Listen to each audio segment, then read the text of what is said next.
right, so some news coming out of the Memphis Grizzlies. We got Ja Morant, who's actually checking himself into a counseling program. Um, he's in Florida. He remains without any time to come back. Um, you know, really interesting situation with that. To go the lengths of that, and the Grizzlies beat the brakes off the Mavericks tonight. Of course, they didn't have Kyrie Irving, nor did they have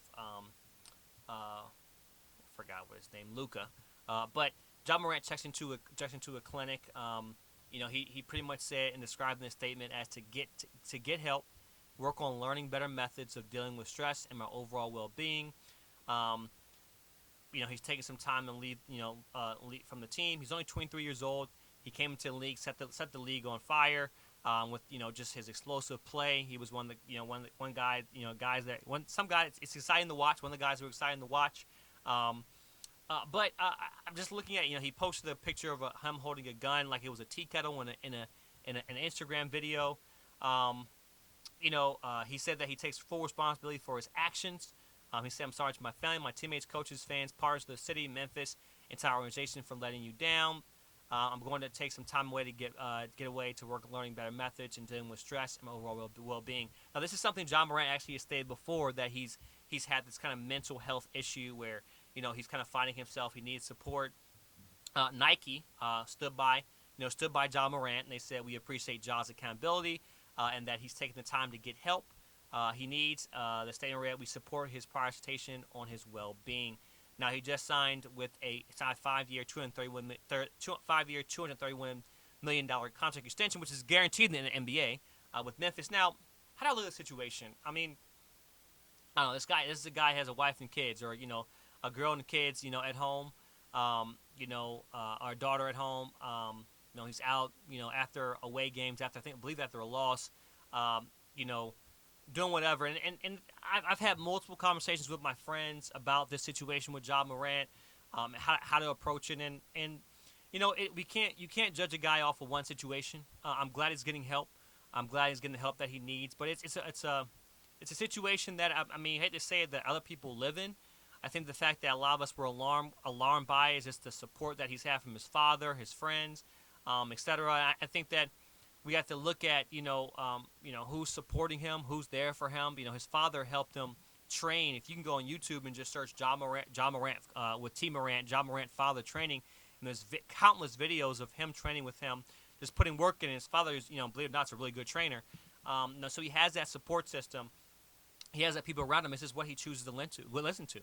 Um, you know, I'm not sure, because he grew up in a, his family supported home, country town in South Carolina. I actually looked up the town in South Carolina. Um, whatever happened at Maury State, or that situation at Maury State. And I say this because Ja Morant has always been a guy that really didn't say much to the media and much to the camera. He's always been this kind of shy guy, you know, uh, uh, not he doesn't say too many words. Been a guy that's always kind of not said too much to the camera. In this situation, now we see this behavior, which I don't think is too much off of his demeanor, but the gang signs, and then who he's affiliated with, and then him talking crazy. It's one thing when people joke like that, but like when you go on Twitter and say that, he has to understand the height of how people may take it serious and how he's carrying himself. But I think that John Morant's in a good spot. I hope the best for the guy. What's next for him? Typically in this situation, I expect to see him back in maybe a week. Um, I think this is something that he also has to do with, of course, with Powerade taking down his ads, and then Nike backing him. He understands how important and valuable that he is right now. I think that if it was anybody else, like if Miles Bridges did it right, we don't care. If somebody else did it, we don't care.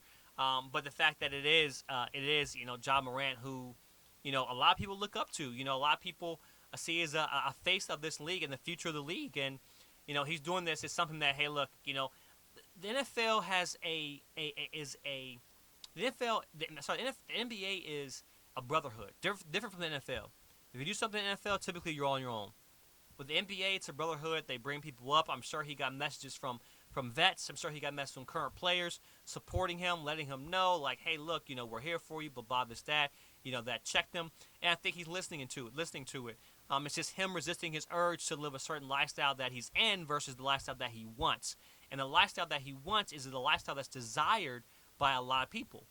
The gangster, hood lifestyle that those people in that lifestyle are trying to get out. And I think that there's a misconception of what that lifestyle is about. That he's slowly figuring out, like, hey, bro, you don't have to walk like this. You don't have to live like this. So, Ja Morant. I mean, he said he has a good support group on him. He's made a lot of right decisions decisions in his life. I don't think this one decision, amounts to who he is as a person. And I think that I always say that Nick Saban's like, whenever something happens to a guy, we always think about the worst thing that can happen to him. We don't think about how can we support him. So I think the best thing for us and everybody to do right now is how can we support him and be happy that he's actually seeking and getting help. And I'm sure he's listening to the people around him that really want the best for him. So I hope to see Ja Morant on the basketball court, playing again. I'm sure we will see him in probably a week.